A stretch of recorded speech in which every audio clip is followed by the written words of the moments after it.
Hey, I just wanted to quickly show you how to make your very own PS1 accurate samples completely for free.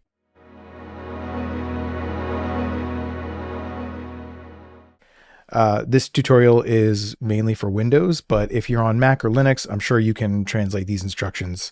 It's not terribly complicated. So what you'll need is a sound or sample to convert to the PlayStation format, audio software with VST support like a DAW, Audacity, or a tracker, a free program called SAMPLE.wav, another free program called psxavenc, a free VST called psxsampler, and a little passion and a lot of patience. I am not an expert, I'm just an enthusiast. First, you're going to want to find a sound that you like. You can record it yourself, or you can sample it from a VST, or even download something, but just be mindful of copyright and license agreements and stuff like that. So I'm going to use this sample that was designed by Scruffington.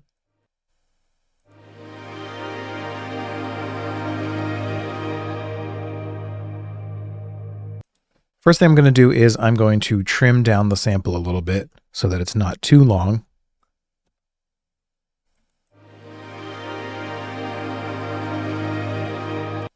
I'm going to down mix it from stereo to mono and change the bit depth to 16. And then I'm going to resample it at 22.05 kilohertz. And I'm going to make sure that this resample thing is checked here so that it doesn't change the pitch. So now our sample is much more compressed sounding. In fact, I'm going to cut some more off the beginning here.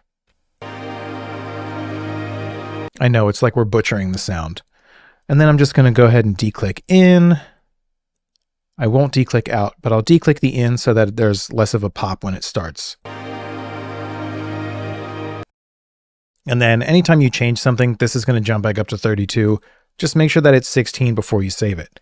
And the reason that we want a lower sample rate is because the PS1 sound chip plays at 44.1 kilohertz. So if you have a sample that's already at 44.1 kilohertz, you're not going to be able to hear the texture that it adds quite as much. So using a lower sample rate will make it much more obvious. So I'm going to go ahead and save the sample. If you're just making a one-shot or another non-looping sample like a drum or something, you can skip to the time on screen right now. Next thing I'm going to do is set the loop points using a program called SAMPLE.wav. I'll go ahead and drop the file in here.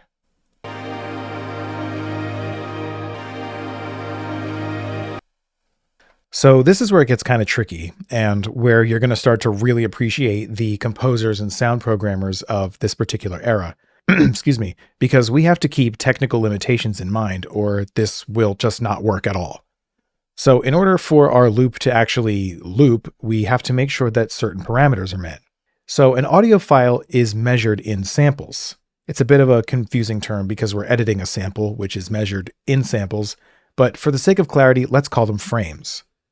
The SPU, that's the sound processing unit, the PS1 sound chip, requires that all parameters of the loop be a multiple of 28. So 28, 56, 84, and so on like that. That means that the starting frame of the loop, the ending frame of the loop, and the length of the loop must each be a multiple of 28. It's very particular, but if you've worked with the limitations of something like the SNES, for example, you'll be familiar with this kind of thing. So I'll start by highlighting a general area that I'd like to use as my loop.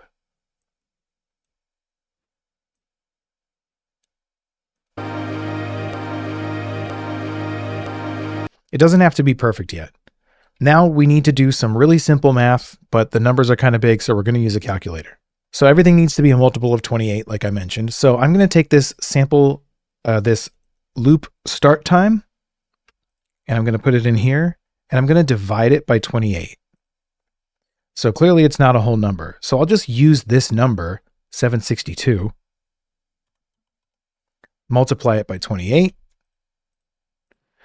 and that's our new loop start time. Sorry, we don't want the comma to be in there. Next, we'll do the same thing with the loop endpoint. Divide it by 28. Okay, so we have this, and then we'll clear that. and then we'll multiply that by 28, and we've got 42588.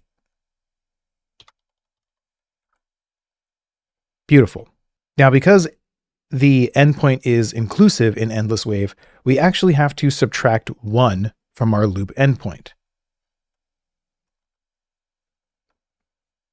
You'll know you've done it right if the loop length, which is this number here, is a multiple of 28. So let's just go ahead and check. 1, 2, 1, 2, 5, 2 divided by 28 equals 759. Boom, we got a whole number. So we're in the clear. Make sure you write down the numbers for your loop points because you may need them later. Next, we need to actually smooth out the loop itself because it's currently dreadful. So we're going to use the crossfade function, which is this right here. There are various curves you can use, but you can pick whichever one you like, experiment with them. It's going to be different depending on which sample you use and the length of your loop, etc., etc. So I'm just going to go ahead and use this one here, the linear crossfade, and let's try 50%.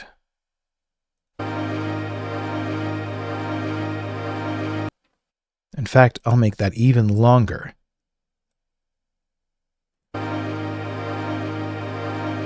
I like that. So now we have a seamless loop, and I'm going to go ahead and save the file, and I'm going to save it as sc_3. Next, we'll open our newly saved file into our audio editor or DAW or whatever you're using. And you can see here that this is looking correct. But I've looked at it and I can see that it's good. You can see that your embedded loop points are there. You can even test it out if you like. Boom, it's perfect. Okay, now we have our sample and we're ready officially to convert it to the PlayStation's preferred VAG format. So navigate to your psxavenc binary folder or bin and paste your new sample right in here in the same folder as the exe. The next part will be a little different depending on your setup. I'm on Windows 11 and I'm going to use command prompt. Press the Windows key and type cmd, and then right click and run as administrator. Or if you have PowerShell, you can just run it right in this window here. If you use command prompt, you'll have to manually navigate to the folder that contains the psxavenc exe. Mine's not in my C drive, so I'm going to start by typing cd space /d space quotations. In fact, I can just go ahead and copy the location and paste it inside these quotes. In the quotes, you'll paste wherever your location is. And if it is on your C drive, then you don't need the /d. Now we're in the right folder. Once you've done this, you're officially ready to convert your file. So you're going to type this command, /psxavenc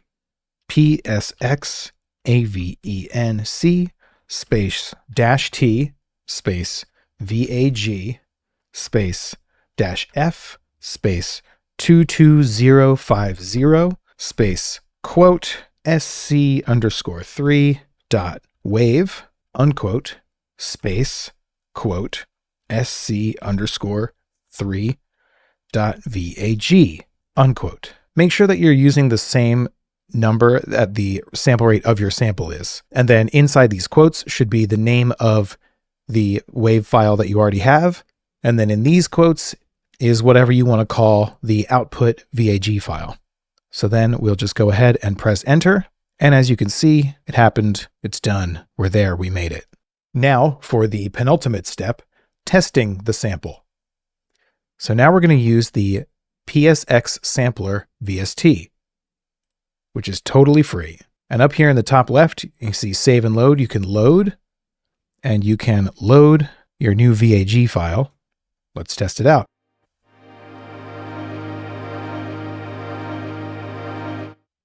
So where it really starts to become obvious that it's a PSX sample or a PS1 sample is when you play it at really low keys, because that's when that Gaussian interpolation comes in that smooths out the sample.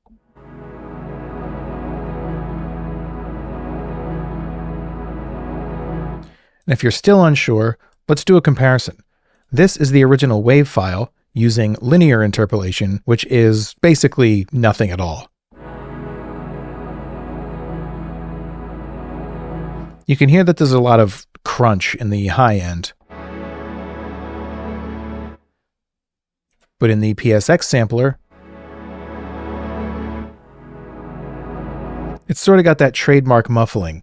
And congratulations, now you know how to make your own PS1 samples completely for free.